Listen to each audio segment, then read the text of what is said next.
Good morning. Welcome to the DFS Army YouTube channel. I am Razzle11, and you can find me on X at Razzle11Grinds. Going to take a look at the pitching for today, the 1st of September. It is Sunday. We have a 9-game slate to look at. Again, Sunday baseball, things are a little different, but I haven't heard of any weather issues, so we're just going to dig right in. As a reminder, this is looking at DraftKings as that is where a majority of my action is. If you play on FanDuel, I would cut my pitcher pool into a half or even a third. Pricing isn't quite as tight. Scoring system is quite a bit different. So you don't have to be as creative in the pitching department. So let's just dig in quick here at the top. Dylan Cease, the top pitcher on the slate, allowing some runs lately, walking guys. Strikeout upside hasn't been as strong recently, but he gets a great K matchup against Tampa Bay. He is a minus 125 road favorite. Game total of 7 with juice on the under. K prop of 7.5 with juice on the over. Easily the strongest K prop on this slate, and it's just not close at all. So Cease definitely going to be the guy that most people jam in at this point. Bailey Ober dominated Toronto the first time he faced them. Arguably the best start of his major league career. K prop of 5.5 today. Juice slightly on the under. He is a minus 185 favorite. Home runs can be an issue, especially at home where he is pitching today. Coming off of a really rough start against Atlanta. But again, he has impressive upside. Not some guarantee I feel better about Cease, but Ober needs to be in your pitcher pool on this slate. Blanco taking on Kansas City has been really good at home from just a hits allowed standpoint. Strikeouts are better when at home. Fantasy points per start slightly better, even though he does allow more runs for some reason. Hasn't been as dominant in the second half. In fact, just one start over 20 fantasy points, which obviously you kind of expect from a guy that's making his first, I guess, full season in the majors. A pitcher, his numbers kind of come down as the season progresses. Guys get worn down, etc. But I don't mind him. He's a minus 162 favorite. K profit 5.5 juices on the under. Kikuchi just dominated Kansas City yesterday. I don't necessarily believe that Blanco is going to dominate. But on the slate, we do need some pitchers, so I think Blanco is going to be in the pool. I just don't feel super confident in him having, 30 fantasy point upside in the spot, I guess. Sean Manaea is going to be used quite a bit. Before I started this video, I saw the White Sox lineup pop out. Their hottest hitter has been Benintendi, who's had success against Manaea, is not in the lineup. I think the lineup's just watered down. His overall numbers have been better on the road, even though his fantasy points per game are lower. His strikeouts just aren't as strong when on the road. He is allowing some runs recently, but the strikeouts have been there. 9+ strikeouts in 4 out of his last 7 starts. That's a good thing to see. Good trends. His K prop's at 6.5 juices on the under, but his K prop is the second highest on this slate. He is a minus 175 road favorite. Definitely going to be the chalky pitcher. I believe he and Cease will be the highest owned combination on DraftKings. Nestor Cortez, a guy that I hate using, but massive home road splits. He's pitching at home, so he kind of gets a boost for me.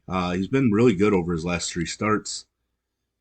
St. Louis squad, not overly difficult, but they are somewhat peskier. But he is a minus 225 favorite. Game total of 9.5, but a massive home favorite today. K prop 5.5 juices on the under. I think he's perfectly in play. I would put him comfortably above Blanco in my rankings at this point.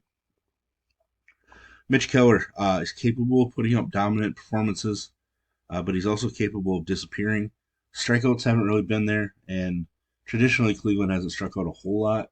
His K prop's at 4.5, juice slightly on the over, but he is a road underdog here. Um, Kind of feels like a take it or leave it spot. I think we can include him, but I don't mind removing him from our pitcher pool just because I don't know that this matchup allows him the upside. It's kind of similar to Blanco in this spot for me, and Blanco just happens to be favored, and that might be enough for Blanco to get the call over Keller for me on this slate. Ryan Pepiot, guy that I really like, long term, everything. San Diego does not strike out a whole lot, but he is just a slight underdog at home. Game total of 7, like I mentioned, talking about Cease. Juice is on the under. His K prop's 4.5 with juice on the over. I actually think Pepiot is somebody that we should be playing, um, even if his K upside isn't as strong in this particular matchup. I still like the spot for him. I just like him as a pitcher. I think he can get us 26 to 28 fantasy points, upside to 30. He dominated a tougher Brewer squad. He went into Colorado and had his best start of the season. So uh, upside is not an issue there. It's just a matter of can he get some strikeouts to help us out. So that'll be the big question mark. But I think he's steady enough. I actually feel like I can trust him a little bit more than a Blanco or a Keller. So um, despite that difficult matchup from a contact standpoint, I think Pepio is somebody that we want to utilize. Garrett Crochet, not somebody I'm going to utilize. He's basically going to throw 50 to 60 pitches, maybe 65, but he has to be ridiculously dominant in those pitches, kind of like this Houston start. Like that Houston start was almost like top tier. You race this run, and that's pretty much what his ceiling would be. Um, I wish we could use him a little bit, but I just don't think there's enough there. If this was like a 5 game slate, maybe, but we're looking at a 9 game slate. I think there's just too many other options. And even when on this slate, we don't really have a ton of options. I just think there's just enough options to mean that Crochet probably doesn't end up as an SP2 on GPP winners. Alec Marsh, somebody I used a lot earlier in the season, just not worth it for me at this point. Wicks intrigued me a little bit coming off the IL. Washington not a huge strikeout team, and then they've been doing some damage recently. Um, I just don't think he's ready to go 6 innings or anything, so I'm gonna end up passing on him. Cooper Criswell against Detroit. Does look all right. Just not a big K guy. He was strong against Detroit the first time he faced them, but if that's kind of what we're looking at for a ceiling at this point, I I don't have a problem passing. Um, Passing on 20 fantasy points from Criswell, I feel like we should be able to get a couple other guys that go above that on this slate. So, uh, just not somebody I'm going to automatically plug in. One guy I am considering here is Mitchell Parker. His numbers at home have been phenomenal, very similar to Cortez. Big home road splits at this point. Uh, he has a K prop of 4.5, which is on the under, which isn't all that exciting. He's a slight dog. Game total is a little higher than I would have thought, but he was decent against the Yankees. Just two runs allowed in 4 innings, but it does look like his pitch numbers might be limited a little bit.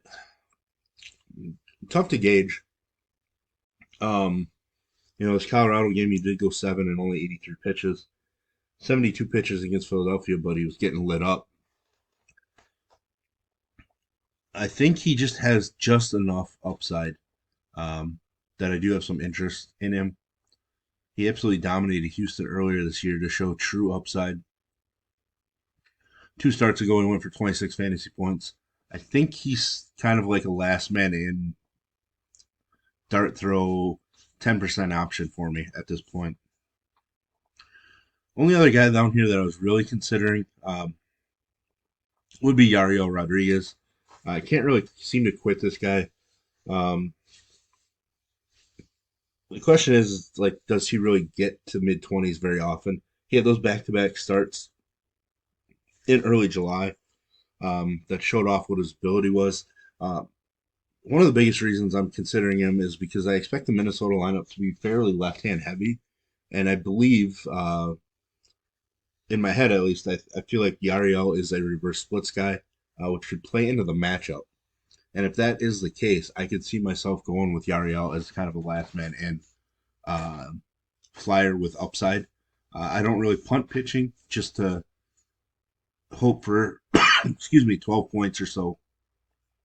Um, so it kind of be a dart throw, but I do think if the lineup works out correctly, that he could get us 25 fantasy points. So there you have it. There's a first look at pitching. If you enjoy what I bring to you, please hit the like button, hit the subscribe button, turn the notification bell on, get the alert anytime we drop videos here at DFS Army. And if you want to join us, get access to our coaches, tools, sheets, Discord, etc., I will put links in the description below. You can use promo code RAZ, that's RAZ, for 10% off monthly. And as always, best of luck, everybody.